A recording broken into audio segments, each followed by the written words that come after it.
लोकसभा चुनाव के लिए पहले दौर की वोटिंग के लिए अब 15 दिन से भी कम समय बचा है। सूरज की बढ़ती तपिश के साथ चुनाव प्रचार में भी गर्माहट आ चुकी है। तमाम प्रत्याशी अपनी जीत के दावे कर रहे हैं। लोकसभा चुनावों में आमतौर पर मुख्य मुकाबला बड़े दलों के प्रत्याशियों के बीच होता है, लेकिन कई बार निर्दलीय और छोटे दलों के उम्मीदवार भी चुनावी मुकाबले को रोचक बना देते हैं।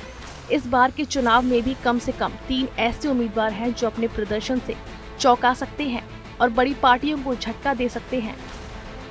हिंदी भाषी राज्यों की सीटों से लड़ रहे इन उम्मीदवारों ने कांग्रेस और बीजेपी जैसी बड़ी पार्टियों के प्रत्याशियों की नाक में दम कर रखा है। अपनी उम्मीदवारी से लगातार सुर्खियां बटोर रहे पहले निर्दलीय प्रत्याशी है रविंद्र सिंह भाटी, जो राजस्थान की बाड़मेर जैसलमेर सीट से चुनाव लड़ रहे हैं। उनकी नामांकन रैली में जुटी हजारों लोगों की भीड़ ने कांग्रेस और बीजेपी की नींद उड़ा रखी है। भाटी जोर शोर से चुनाव प्रचार में जुटे हैं। वे जहां भी जाते हैं उनके स्वागत में हजारों की भीड़ खड़ी रहती है। भाटी बीजेपी के टिकट पर चुनाव लड़ना चाहते थे, टिकट नहीं मिला तो निर्दलीय चुनावी मैदान में उतर गए। उनका मुकाबला बीजेपी के कैलाश चौधरी और कांग्रेस के उम्मेद राम बेनीवाल से है। उनकी उम्मीदवारी से बीजेपी और कांग्रेस दोनों परेशान हैं, क्योंकि भाटी इससे पहले छात्र संघ और विधानसभा का चुनाव निर्दलीय जीत चुके हैं।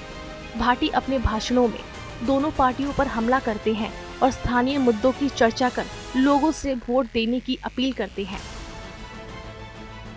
अरे साहब, आज री तारीख रमीना बाड़मेर जैसलमेर और बालोतरा रमी, ये लोकसभा क्षेत्र रमीना शक्तिमान और गंगाधर दोनों ही एक है।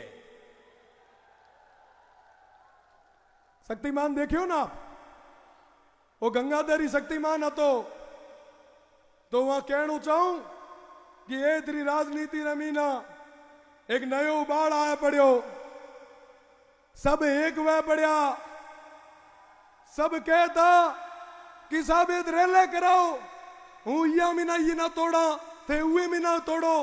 अरे साहब, 26 साल रे एक लड़के ना रोकने वास्ते थे और कितना साजिशान षड्यंत्र कर सो।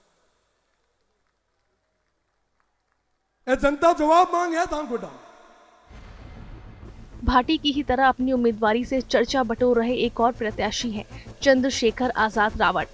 उत्तर प्रदेश की नगीना सीट से चुनाव लड़ रहे चंद्रशेखर पिछले 2 साल से चुनाव की तैयारियों में लगे थे। वे इंडिया गठबंधन से टिकट चाहते थे। इसके लिए एसपी सुप्रीमो अखिलेश यादव से उनकी कई बार बातचीत भी हुई, लेकिन बात नहीं बन पाई।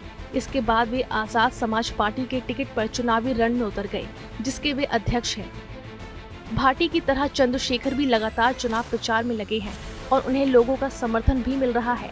अपनी सभाओं में वे लोगों को बता रहे हैं कि उन्होंने राहुल गांधी और अखिलेश यादव से समर्थन मांगा था, लेकिन वे नहीं माने। हालांकि चंद्रशेखर का दावा है कि मायावती और अखिलेश यादव चुनाव में उनकी मदद भी कर रहे हैं। आपने कोशिश की अखिलेश यादव के साथ जाने की या फिर उनकी मदद लेने की या उनको मदद करने की, आपकी और अखिलेश यादव के बीच ऐसी कौन सी बात रही कि अलग अलग लड़ रहे हैं, ना वो आपको सपोर्ट कर रहे हैं, यहाँ तक कि कैंडिडेट भी उन्होंने आपके खिलाफ उतार दिया? कौन सी ऐसी बात है? उन्होंने भी अच्छा किया, कैंडिडेट इतनी दूर का लाके उतारा, लोग कह रहे हैं भाई तेरा करेंगे क्या हम।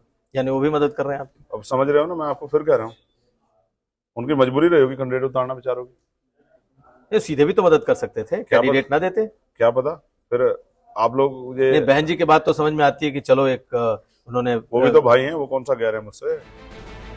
लगातार चर्चाएं बटोर रहे तीसरे निर्दलीय प्रत्याशी पप्पू यादव है, जो बिहार की पूर्णिया सीट से चुनाव लड़ रहे हैं। पप्पू यादव का मामला भाटी और चंद्रशेखर आजाद से थोड़ा अलग है।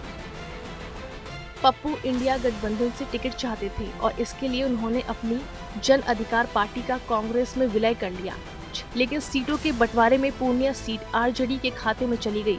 आरजेडी ने बीमा भारती को टिकट दिया तो पप्पू यादव ने निर्दलीय नामांकन कर दिया। पप्पू पहले पूर्णिया के सांसद रह चुके हैं, इसलिए उनकी उम्मीदवारी से इंडिया और एनडीए दोनों गठबंधनों के उम्मीदवार परेशान हैं।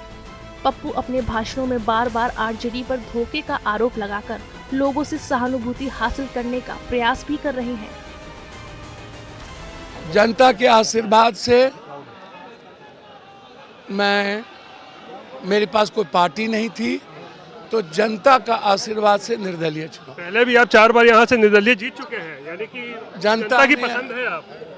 सर, मैं बेटा हूँ, और इस बार देश के चाहे आप हो चाहे कोई हो, सबकी सिंपैथी और सब जिसने पॉलिटिकल मर्डर करने की कोशिश की, जनता ने पूरे देश में चुनाव के पहले ही हमें अपने दिल में स्थापित लालू परिवार ने आपका पॉलिटिकल मर्डर करने की कोशिश की। मैं लालू परिवार की बात नहीं कर सकता, वो परिवार भी मेरा है, मैं उसके लिए धोखा मिला आपको वहां से? निश्चित रूप से मेरा पॉलिटिकल मर्डर करने की बड़ी साजिश हुई, उसमें बहुत लोग हैं।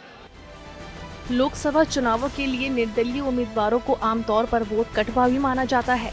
कई बार यह भी कहा जाता है कि निर्दलीय प्रत्याशी किसी खास उम्मीदवार को हराने के लिए खड़े होते हैं, लेकिन ये रविंद्र सिंह भाटी, चंद्रशेखर आजाद रावण और पप्पू यादव के मामलों में ऐसा नहीं है।